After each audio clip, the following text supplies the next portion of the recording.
time, that color isn't going to fade as fast, right? So I remember we were painting this pink and gray, which was very popular in the 80s, Victorian in Brookline.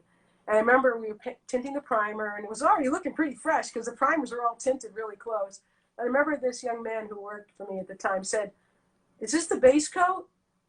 Is this it?" And I was like, because he wasn't painting, he was just prepping. You know, we didn't let anybody have a paintbrush in their hand until they really could. He was usually never going to have a paintbrush in their hand for a summer. Caulking, sanding, sanding, caulking, sanding, maybe. So I remember thinking, is this the finished coat? And I thought, no, it's a dress rehearsal. And I'll never forget that. I thought, that's a line I'm going to remember the rest of my life. Because it is a dress rehearsal. The prep and the priming and the painting, it's a dress rehearsal. It's not the real thing yet, but it's really close. And it's your opportunity to practice for the real thing. That's how right. am I going to tackle this? How am I going to, for us, like, how are we going to spray this room? How are we going to spray these cabinets? Yeah. Well, we have a couple coats of primer to dial in our approach. Yeah, good point. Dial in. I like that phrase. Dial in. I think when you're passionate and you're thinking about your craft all the time, you are approaching every step as a learning place, like a place to learn.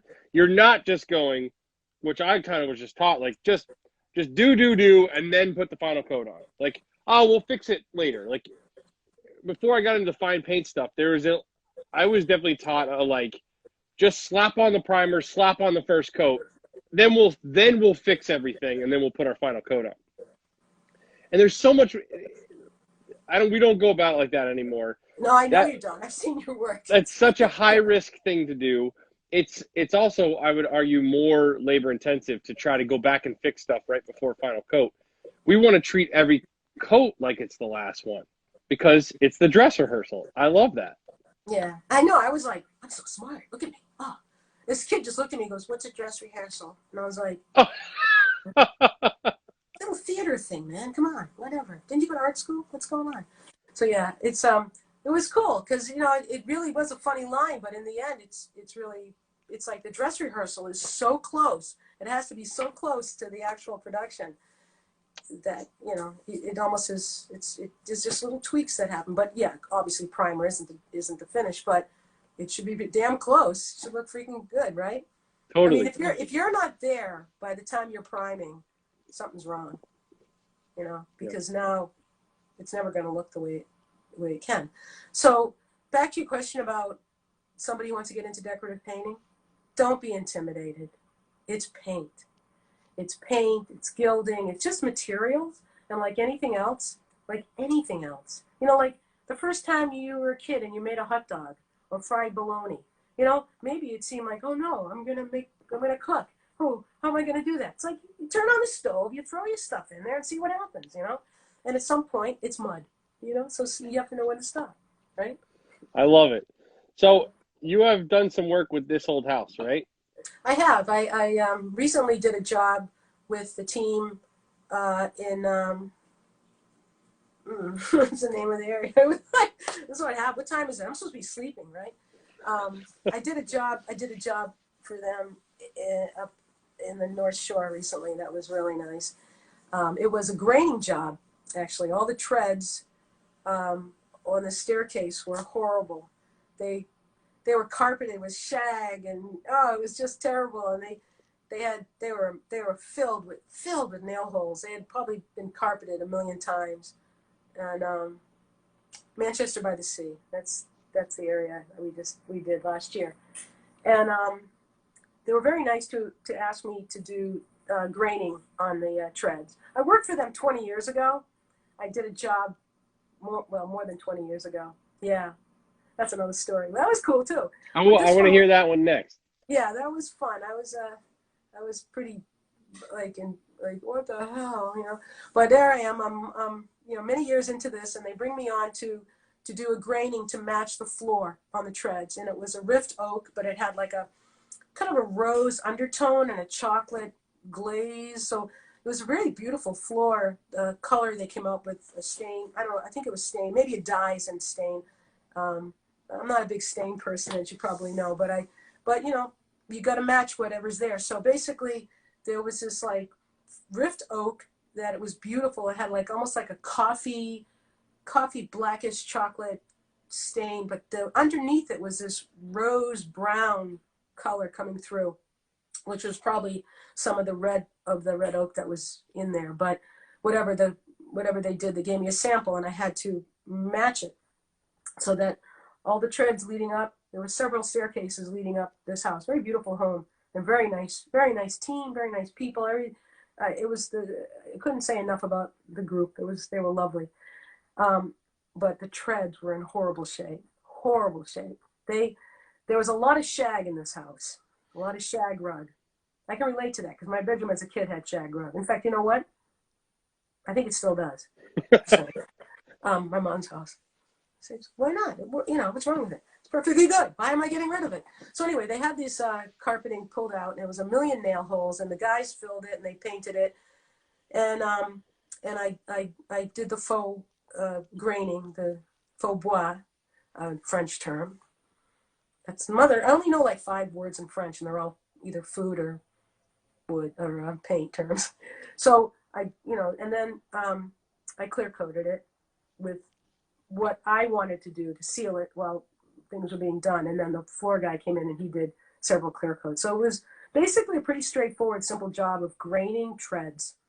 However, on this old house, it's always asses and elbows. And it's crazy, man. There's like 1 million people and it's the very end of the job and they have a timeline and they're shooting and they got to get this stuff, done. And the client wants their house, but they also are filming and there's 1 million people.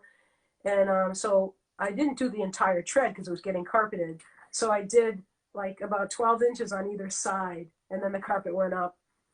But there was like a ton of people coming up and down the stairs the whole time I was doing it. So, everything looks really exciting on TV.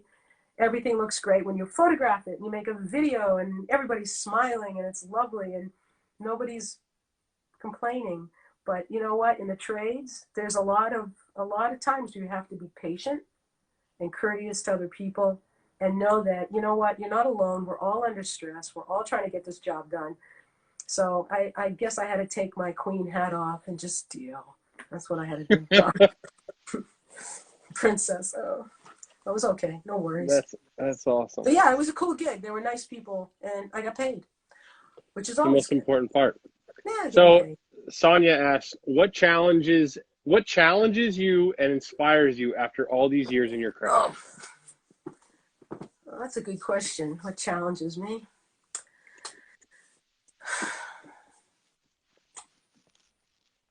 New products. Getting excited about what's available now. This metal, the Vero or the Midas metal. I'm really excited about that because I love doing Venetian plaster, and part of it is I think because because I'm an artist and I love materials, and I love that you can make marks in materials that are your hand, and yeah. it's your. I mean, everybody has a different signature, right? I can't sign my name the way you sign your name. We all sign our name differently, and the mark that I make is a different mark than you're going to make. Even though your mark is beautiful, my mark is beautiful, they're different, right? I say my mark's beautiful, but maybe it's okay. I don't know. But the thing about it is we all have our distinctive signature. And the neat thing about Venetian plaster and the metal, trowel metal pieces that I like to do is that it's unlimited to what your creativity is out there for. Like you can make anything, and it doesn't even have to be looking like something. It can just be some fantasy thing, right? But the thing about the metal that I dig is that it has a real handmade quality to it when you're manipulating it. Do you know what I mean? Yeah.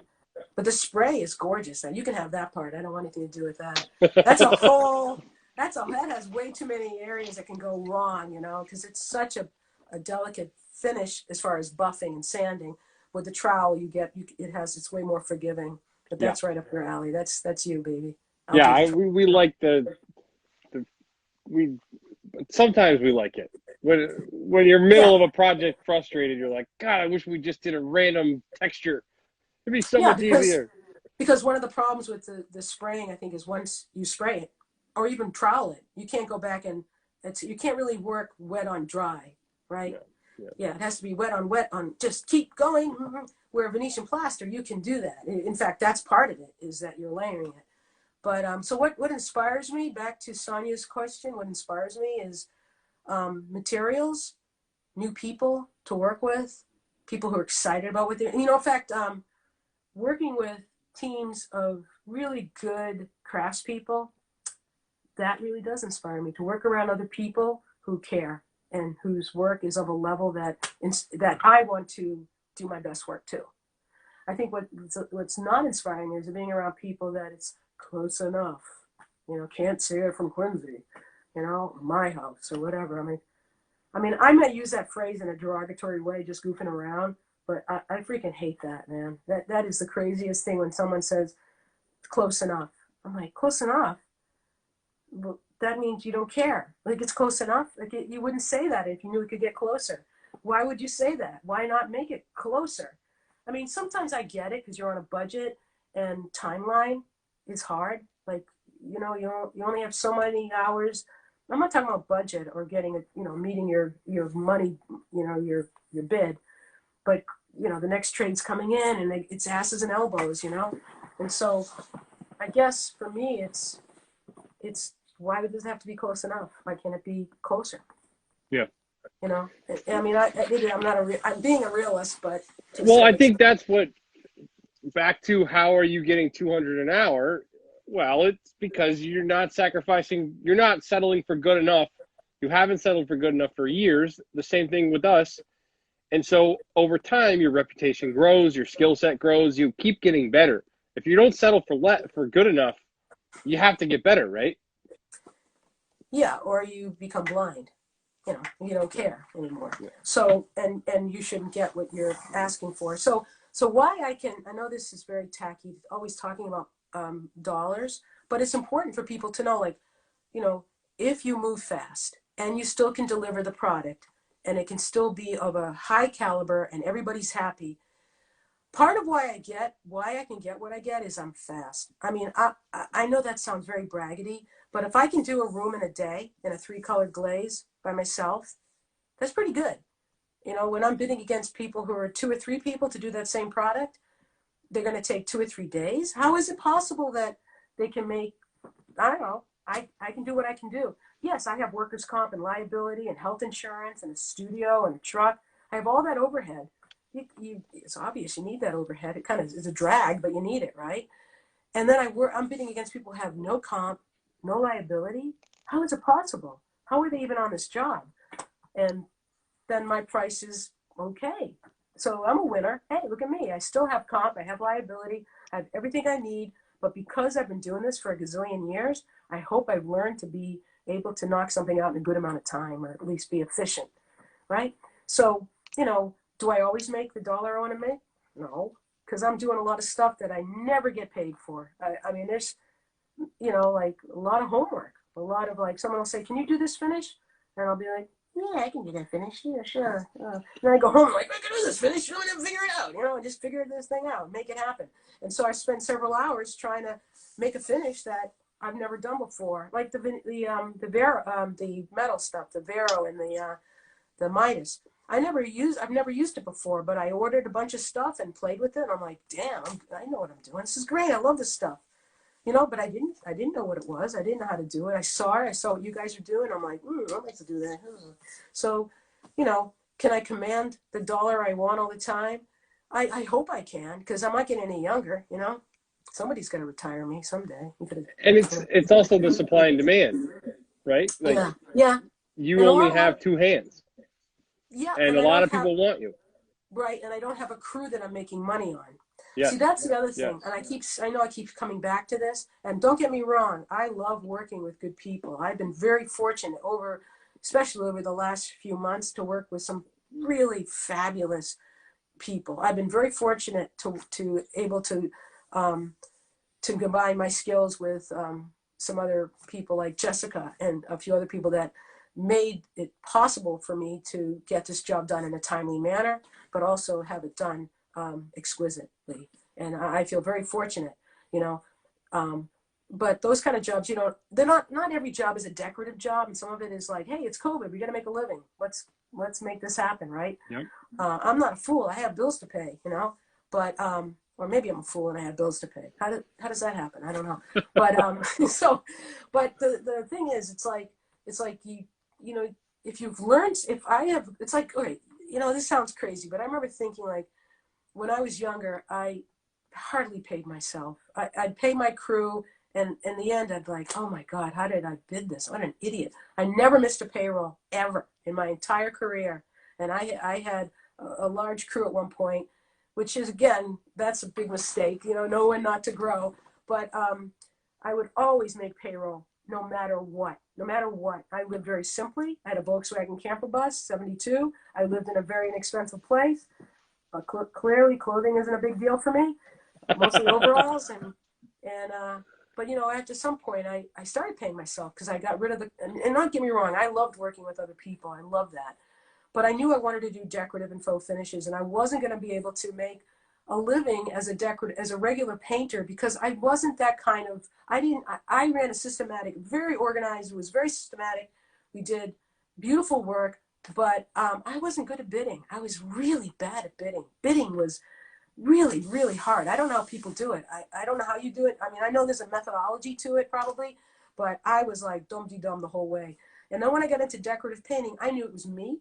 I knew what I could get done in a day, and I knew more and more how I could make it happen. And that was good for me, you know, because I started paying myself, and I was able to one day buy a house.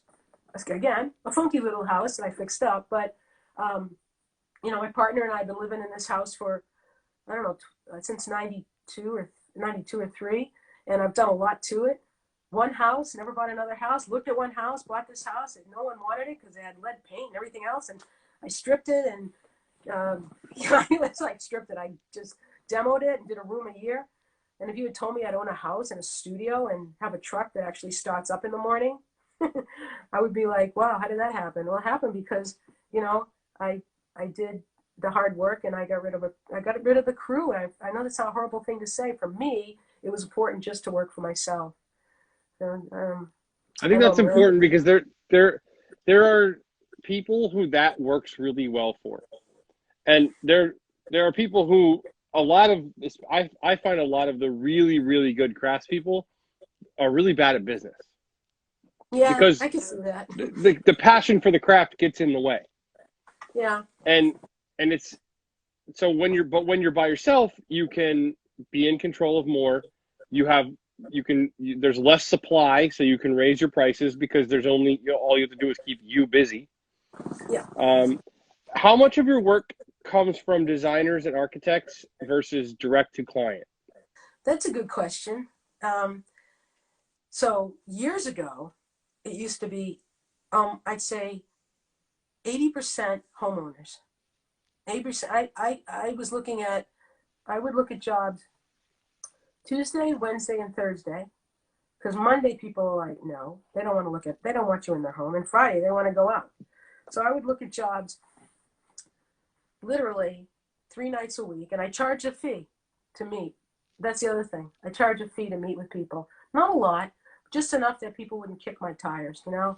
Because they'll pick your brain for 2 hours, and then you're like, wow, I just gave them color theory for their whole house. So, and I didn't charge a lot. It started out at like $45. And I'd spend an hour and a half, 2 hours, 2.5 hours with these people, $45. I mean, they got the deal. I gave them colors for their room.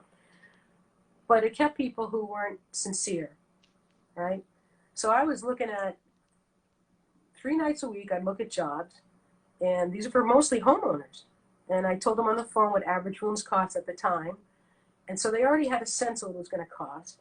So they weren't going to be surprised. And I didn't want to waste my time or their time. So I was working for a lot of homeowners. And designers, I'd say I started working with more and more designers as time went on. Like I said, 80% homeowners, 20% designers. And right now, I'd say right now it's the other way around. I'm working for 80% designers, contractors, and homeowners. are 20%. Yeah, sorry. 20% homeowners. Yeah. And people who are professionals, they're not just professional people, because homeowners are professional people too. But people who are in the trades is mostly where I get my work. I like working for homeowners, though. I have to say it's nice to. I like the experience. It's really when I work with designers. Don't get me wrong. I love working with designers. They're interesting, and there's not a lot of like yada yadas. They already know what they want, and they already know my stuff, and it's just simple.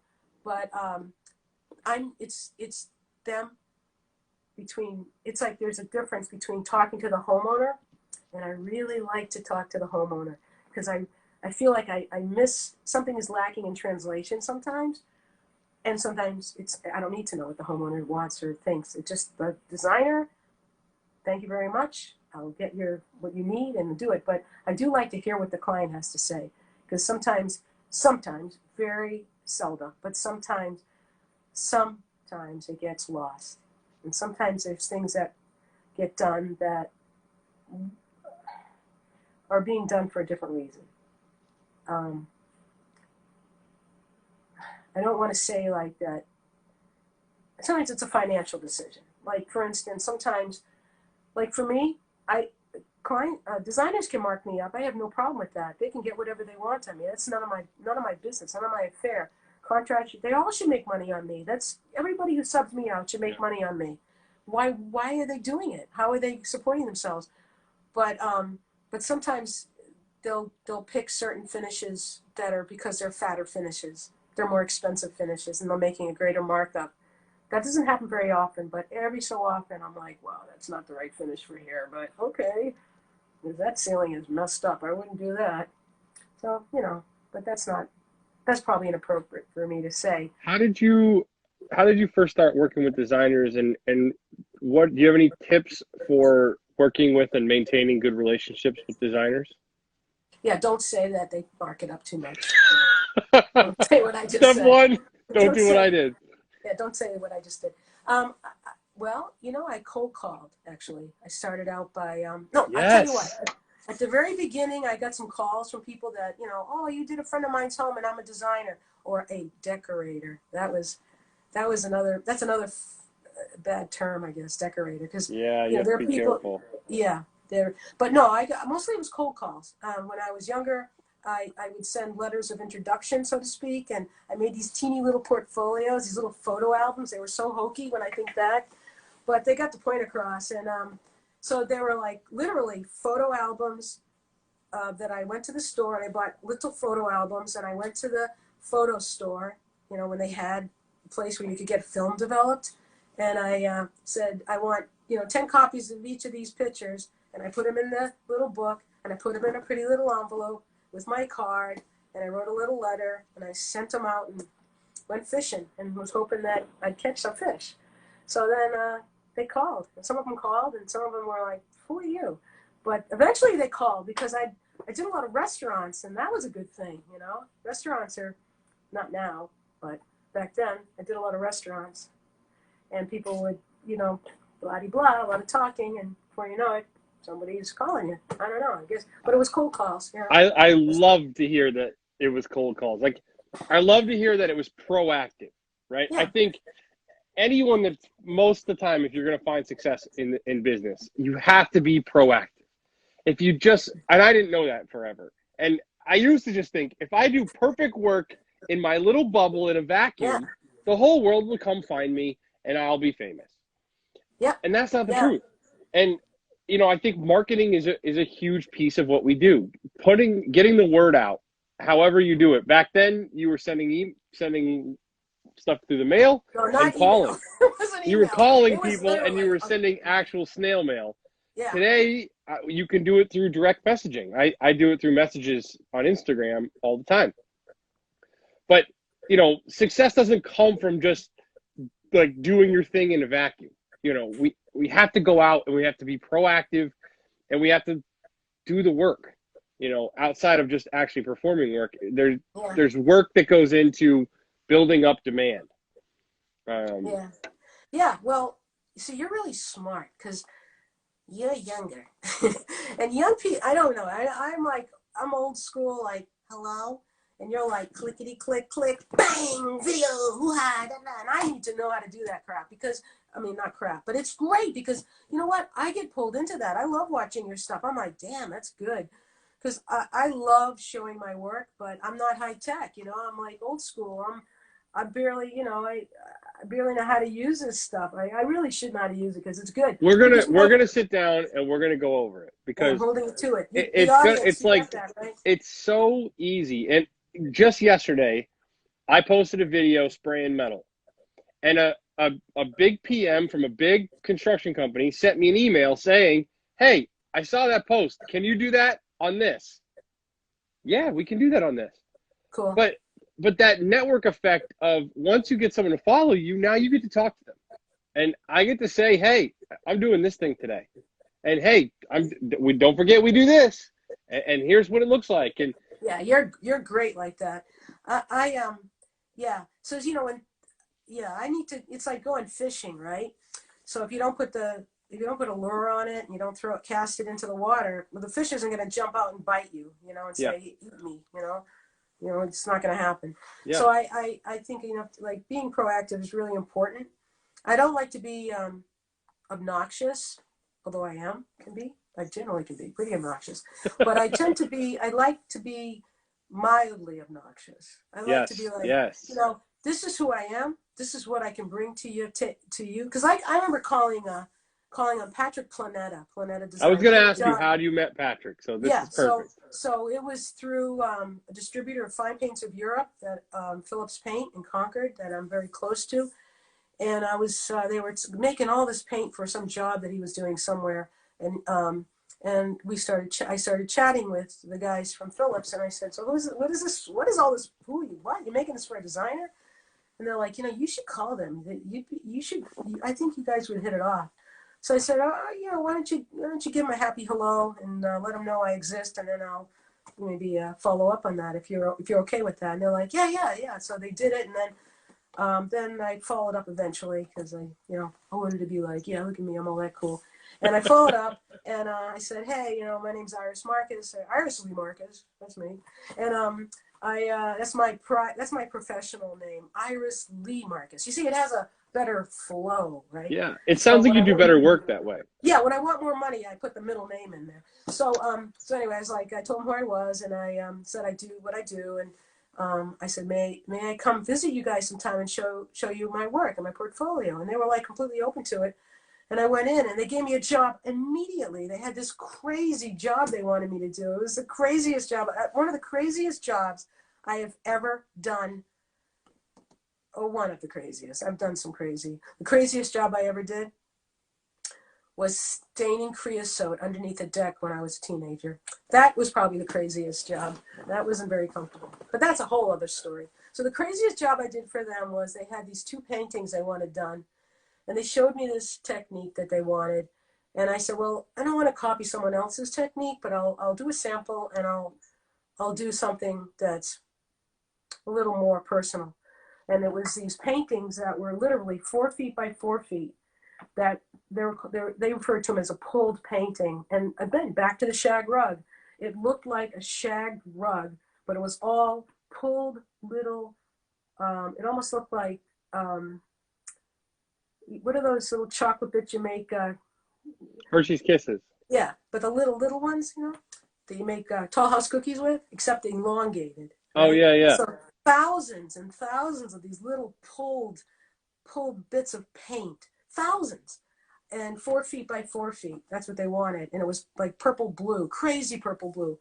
And I was like, yeah, I guess I can do this. Again, go home. I mean, it was crazy. I was like, yeah, what the hell, you know?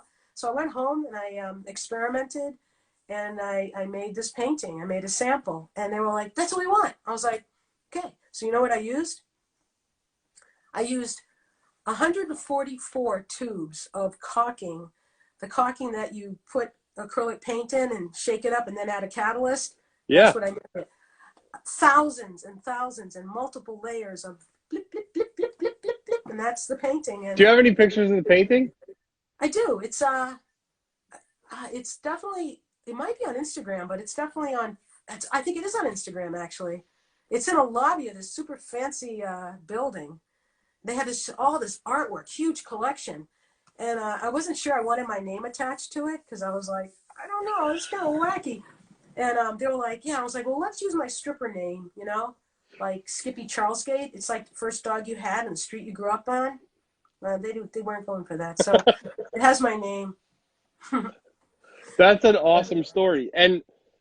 But I love it. You were Well, that was the first job. proactive. You want to That was get, the, yeah. yeah, and you want to get That good was the clients. first job I did with them, and since then I've done some really beautiful. I've been very fortunate to do some beautiful work with their phenomenal group. Yeah, they are. I've done some friezes and hand painting, murals, lots of Venetian plaster. That's where we met on that. That's right. Another That's job. right. In the Seaport District. Yes. That Yes. was a beautiful job. You guys did a beautiful job. And Adams Beasley. Man, they're awesome. Yeah. I was just talking with the designer today about them. Sonia ran that job. Yes. She is remarkable. She is. Remarkable. She ran that job. That's the other thing. When you work with really good people who have your back, but they don't let you get away with anything, which is great. They respect you that, you know, you're not gonna try to cut corners. But this particular woman, it was the first time I worked with Sonia. She ran that job with, you know, she was strong and she was forceful, but she was caring. And Yeah. I think that makes all that. She cared about the client, she cared about all the contractors, and she cared about the bottom line was the work had to be done right.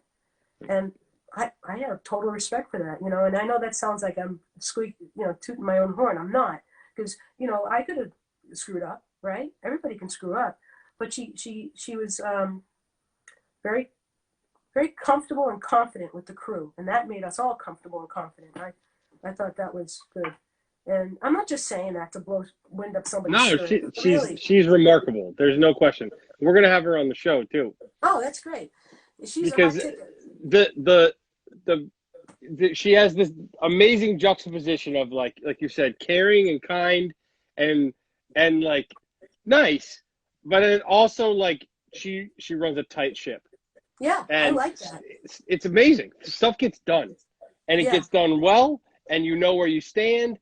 And, you know, she has an ability to be direct that I think is very admirable. I wish I could be more like that, and I wish more people around me were like that, because when people are direct but kind and caring at the same time, yeah, you know where you stand, and everything goes so much smoother than like brushing things under the rug until things blow up. Yeah, there's only so much stuff that'll fit under the rug, you know. Then somebody trips over it. Then you crash through a glass wall or ceiling. It's not good. But yeah, the truth of the matter is, if you work with people who are tough, but they're not unrealistic. Yeah. Great, I love it. So yeah, we're very fortunate. I mean, we've worked together, and I love your team. And I'm not just saying this because I'm on your show and all that.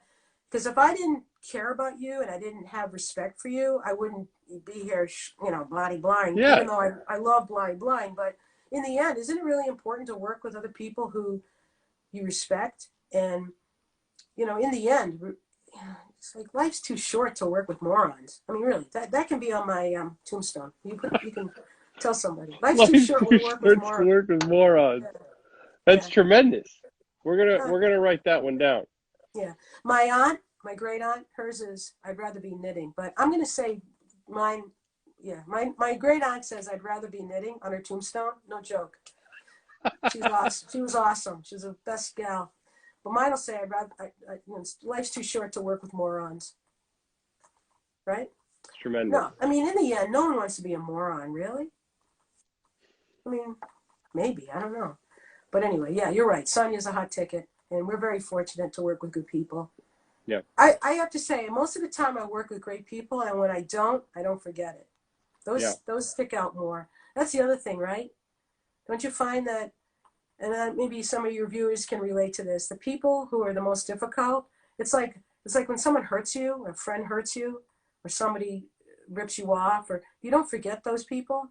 And it's unfortunate that they stick out in your head instead of like the 1,000 people who are awesome and the wonderful contractors you work for. Those are the ones that really should be, focusing on those people and not let the ones that are a drag. But the ones that are a drag make you realize, like, you don't need to work with people who are a drag.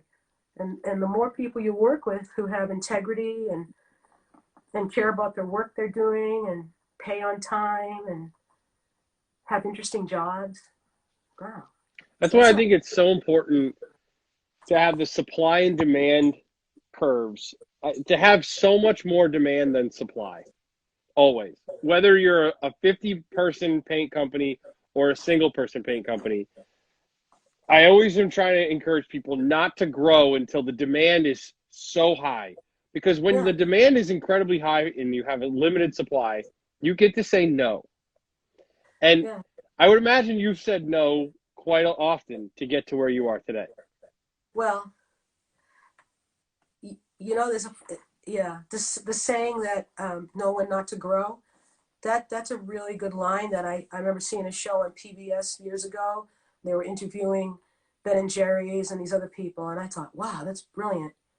And knowing when to say, I'm not the right painter for you. My partner gave me that line. I'm probably not the right painter for you. Because not just saying someone take a hike or, F-bomb, but it's really about saying, you know what, for various reasons, whether I'm too expensive for you or you're not interested in where I want to take this job, or the level of work that's gonna have to happen to make this job go right, or I get a suspicion that maybe there's something not trustworthy about this person. So that's a good line. But I can tell you, I wish I could have said no more often when I was younger. And I'm probably gonna, yeah. And I recently posted something on Facebook from 1993, which was kind of crazy and brave of me because I looked so much younger. 28 years ago, I did this job in North Carolina in High Point for the furniture market for Kittinger Furniture. And I was sent down to do just a few rooms, and we were going to do a trade, like for a dining room set. I mean, this stuff is gorgeous dining room. Their furniture is like crazy beautiful. And we had just bought our house, and our dining room literally was down to the studs in the lath when this thing got delivered. So it was a major juxtaposition. I was like, yeah, this is a photo op. Because this is like 18th century reproduction, mahogany, satinwood inlay stuff. So I did a trade with them because I had done the owner's house. And they sent me down to North Carolina. And they said, just a few rooms, figure out how many rooms. And I said, we'll do a trade. I'm okay.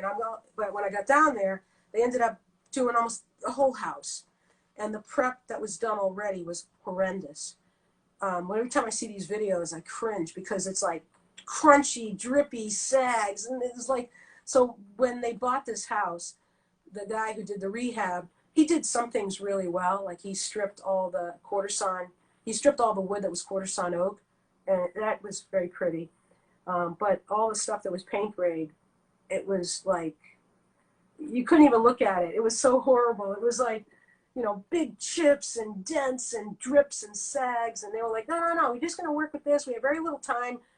Just let's paint it. So I hired someone, a really wonderful guy that I interviewed, Mark English. He was like, I wish he moved up here. He was such a lovely man to work with.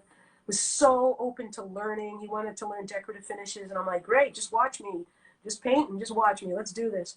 And both of us were like, oh my God, the condition of this wood. But we were like, yeah, paint it, glaze it, faux marble, do this, gild it. I'm like, oh my God, it's like, it was theater. It was like people could look at it from 20 feet away or 50 feet away and it would have looked okay, but no, it was like right there. So they wanted this one room done, and one of many rooms, and the designer wanted it a crackle finish on the walls. And I was like, this is 28 years ago. I was 34.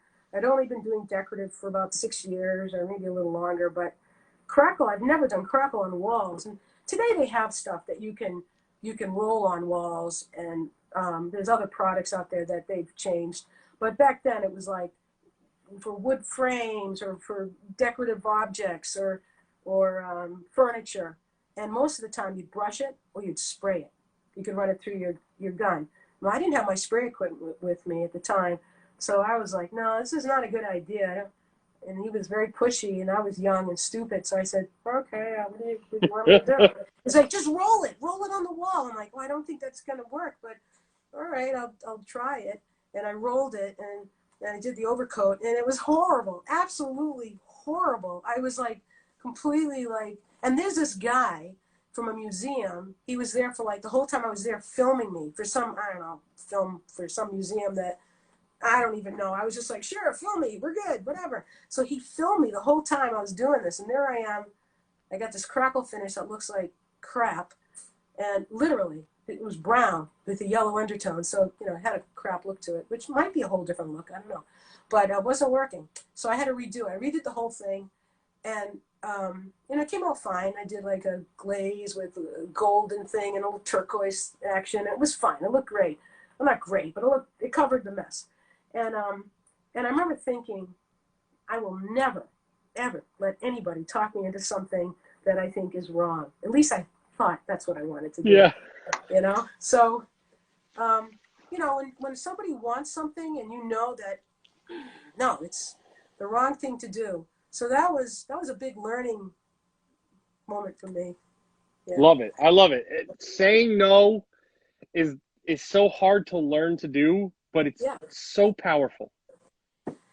And yeah, I mean, I'm hard. I'm a people pleaser. You know, maybe that's too. why I'm in the trades I'm in. I love meeting people's needs. You are too, man. You know, give me a problem, we solve it. You know, yeah. I mean, and tell me I'm good. Pat me on the back. That's right. I mean, come on, I can't do it myself. I got a badass shoulder. You know, I have to use a stick. But yeah, it's just you have to. You know, you owe it to yourself to say, you know, this isn't really the right treatment. But when you're young, I mean, I don't mean to suggest it. I was just stupid. I could have been young, but I was also stupid and naive. And I should have held my ground and said, let's come up with something else. But in the end, it was fine because it made for a funny video that I can look at now and at 62 and go. You took caca and you made it wah wah. That's the video. You saw it. You know I saw exactly. the video. I'm going to be known for that for the rest of my life. It was the greatest line I've ever heard.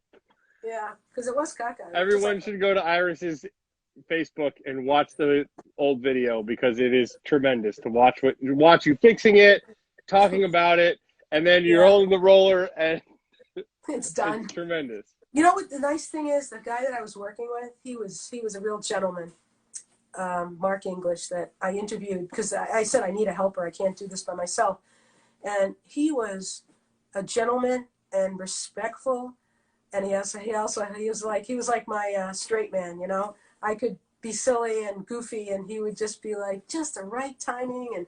But his work was, you know, the thing is, you can travel different. I've worked in different parts of the country, and I'm always surprised the level of craftsmanship changes. Building codes change, and you know, I'm not a builder. I don't have a license to build, but I've been around enough that you know, like, this doesn't look so good. And I think the levels change because there's also like different expectations for different types of climate, and I think we live in New England where things have to be like tighter. And we don't have the luxury of warmer climates where you don't have to worry about ice dams and things moving and shifting and just the house shifting, everything. I don't know, everything that goes with that, right? Yeah. Yeah. So that's awesome. If you're young and you're out there, say no more. Don't grow so fast. So you get to work for only the best people and you can say no to all the other people. Yeah. It's very powerful. Yeah.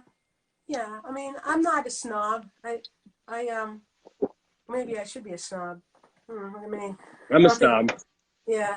I'm a snob when it comes to certain things, that's for sure. I want it to be tight. You know, I want things to be tight.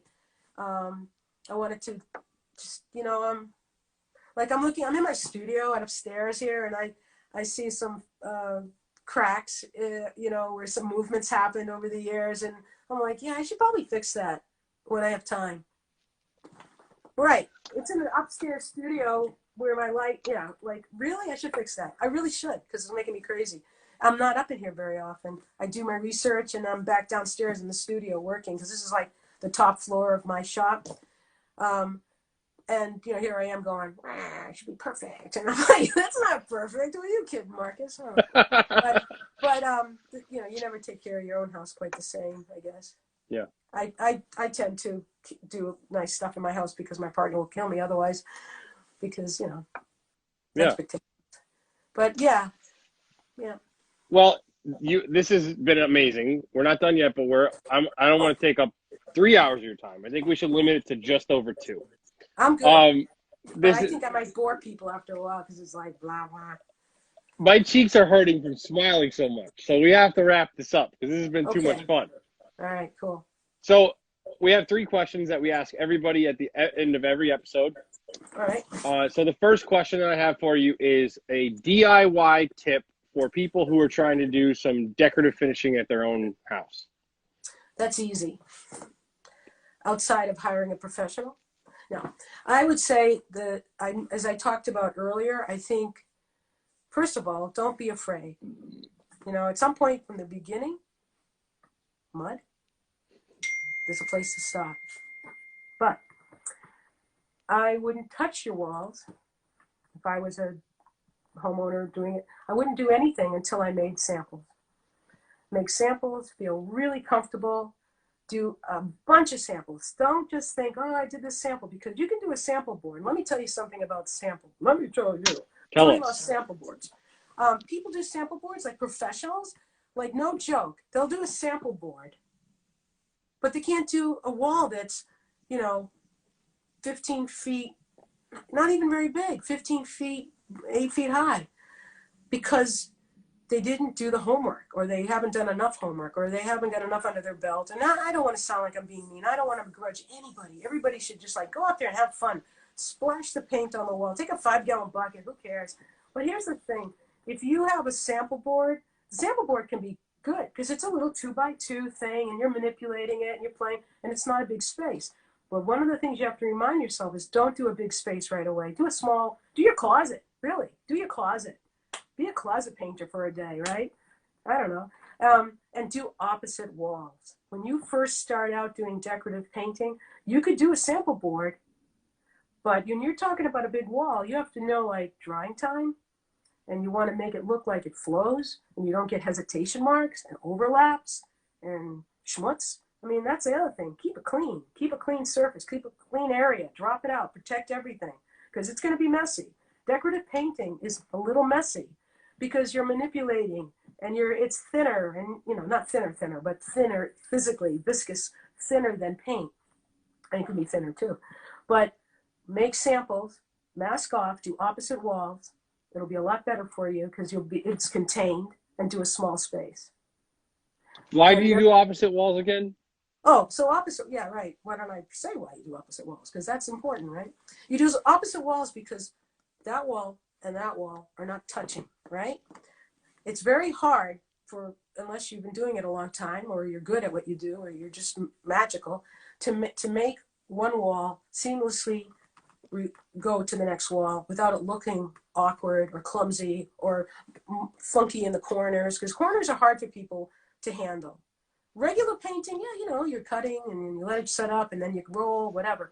But with decorative painting, you want to have a continuous wet edge. So you want to keep an edge wet by adding different materials, extenders and whatnot, depending on what you're doing, whether it's oil, penetrol, or kerosene, or this extends that XIM makes, which is the oil, it's also for oil paints. Or if it's water-based, you can use, again, XIM makes a water base, and Extends makes a water base, and then there's Floetrol if you want to use that. I don't use that, but you could use it. No, we don't want to tell anyone to use Floetrol. Yeah, it's not bad product. Yeah, it's not my bag. Some people like it. I don't like it. I have other material, so just negate that. Just take the bag. You can do art projects with Floetrol if you want. Yeah. Just don't use it as an extender. Yeah, I'll just say it backwards and it goes out of my mind. So basically, do opposite walls because those two walls can dry, and then the next day or 2 days later, depending on drying time, you can do the other two walls so that you get a nice relationship between the two walls that are touching. Okay. And, that's it. Dum-de-dum. No, that's a great, thank you. That is a great DIY tip. Now, DIY. Why. Oi.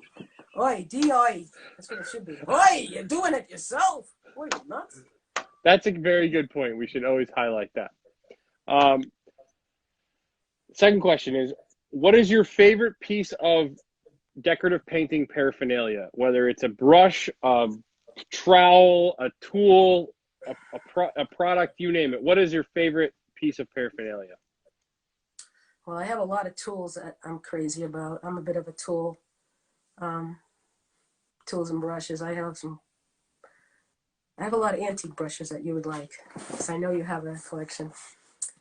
I'm going to say, this is kind of strange.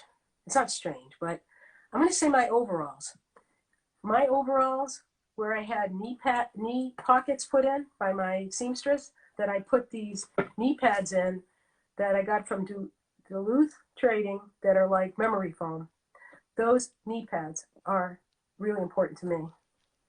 And if I could just get a whole bodysuit made out of those suckers, I'd be really happy. But yeah, outside of that, I'd say probably my Badger brush. Yeah, it's beautiful. I have several, and they're gorgeous brushes that I use to do faux marble, and I use them for graining too. But I don't know, man. It's hard to say my favorite tool because I have a lot of cool tools that I dig, But I'm gonna stay with the knee pads. Great answer. That reminds me, when we talk about Instagram, a key piece to your Instagram feed, I think, needs to be highlighting the different tools and equipment that you use, because it's very interesting and it shows your expertise. Yeah, I have toolboxes that are broken. I'm looking over there. I got like 6 toolboxes that are for various things. The Venetian plaster toolboxes that are like, those tools are like very carefully put in, I don't use the little cover things because I don't believe those really. I just put the plastic edge on them, and they have, when I'm working, they go into a 5-gallon, they're on the edge of the 5-gallon bucket. They stay perfectly fine, but when they're in my toolbox, they're beautifully put in there. They don't get hurt. Everybody's happy, night. And the other toolboxes are all brushes for graining. Brushes, strié brushes. I have them in, that's the other thing. I have things very organized.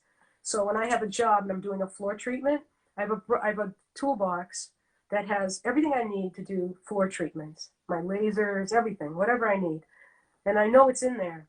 And I have another empty box that I can throw whatever I need for some job that's completely bizarre, that I need a little of this and that. But yeah, tools are great, man. I'm a bit of a, I probably spend a lot on tools. But hey, what the hell? It's what you do for a living, right? Me too.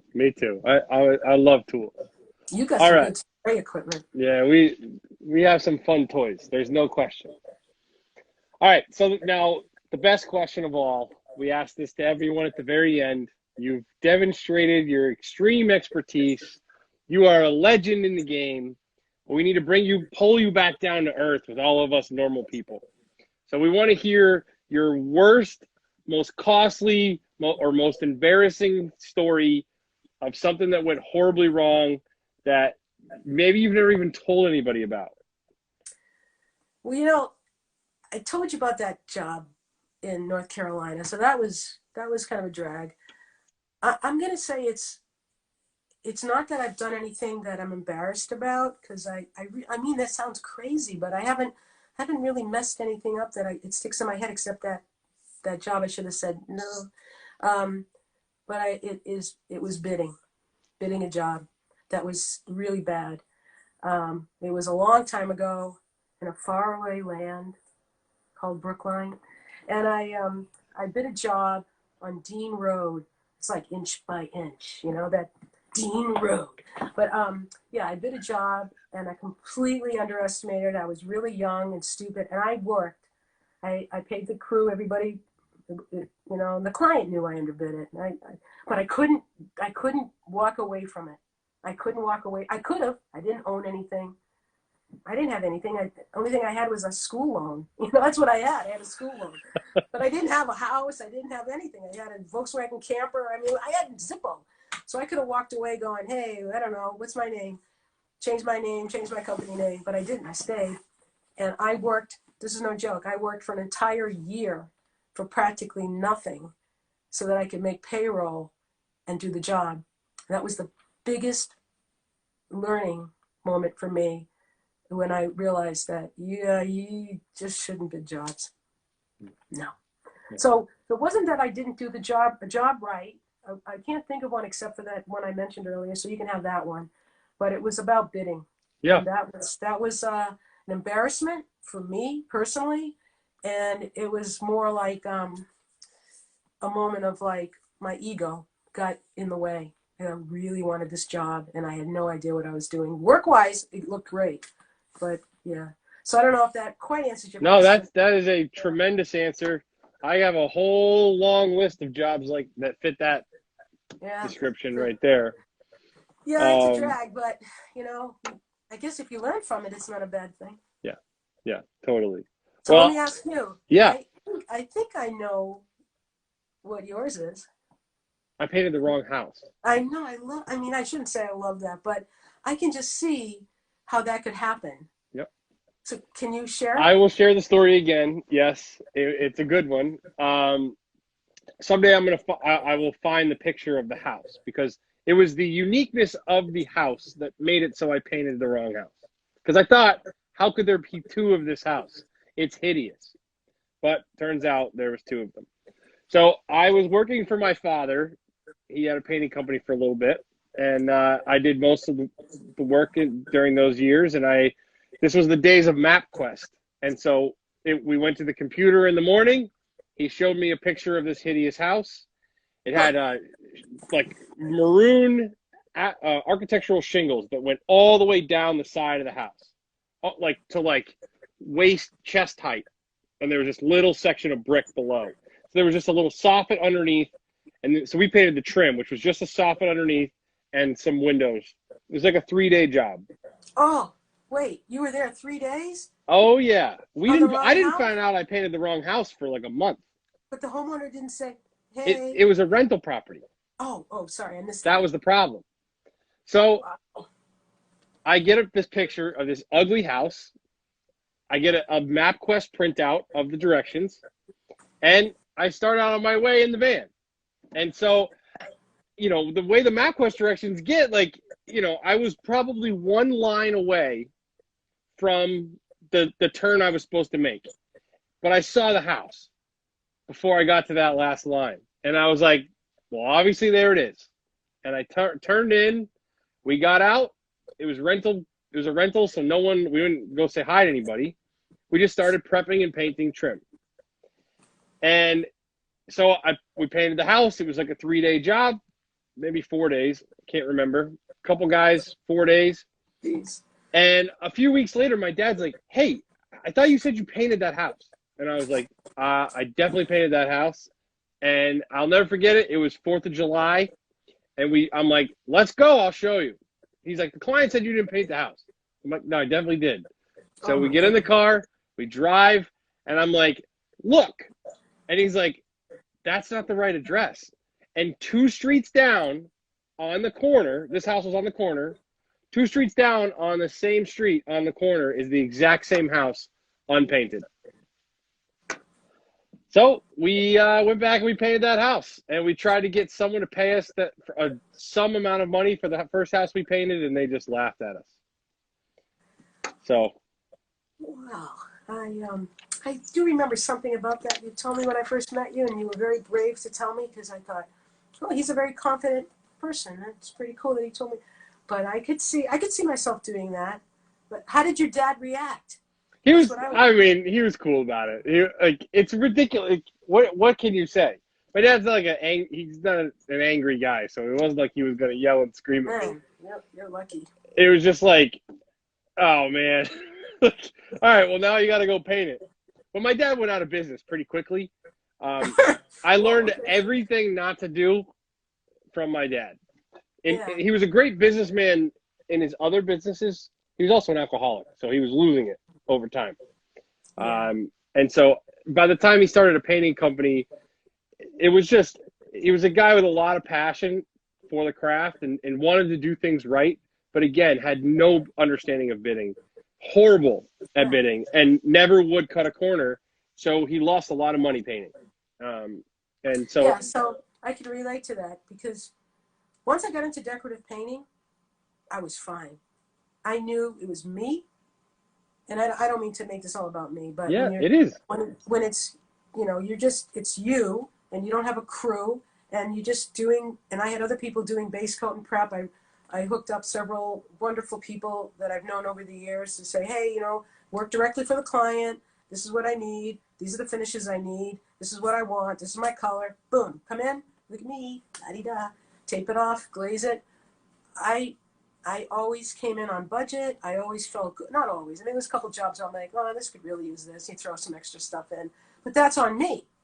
You know, Yeah. that's on, to give it something that you want to do is on you, and that's not part of the job. It's part of your passion, right? So you do it because it needs it, or it look cool, or whatever. But yeah, since I did decorative painting, it's been way better. I've only had to take really just one person to court in my life, and I won. And that was kind of cool. That was weird, but and as we walk out, this is no joke. Swear to God, she said, "Beautiful work, by the way," as we left, and I was like, "Wait, what?" Yeah. Why are we here? And it turned out she had actually screwed a few other people who I knew, and you would know them too.